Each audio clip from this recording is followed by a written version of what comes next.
So we'll transition from the neighbors over to the Seed Superstore. I picked my own blend there. Blue Note, Midnight, Blue Bank. I guess what it doesn't have is Mazama.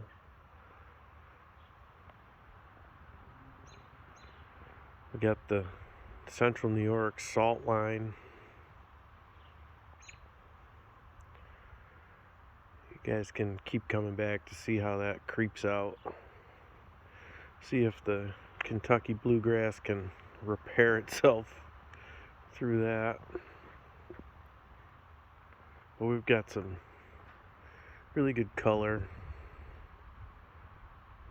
And I've seeded that area there to continue this look. And you can see what's a little different around the neighborhood, some other colors.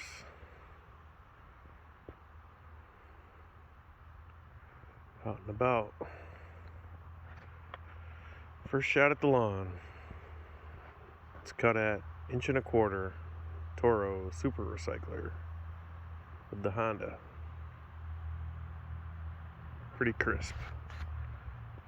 Pretty early. Pretty early green up. Not a leaf on the tree.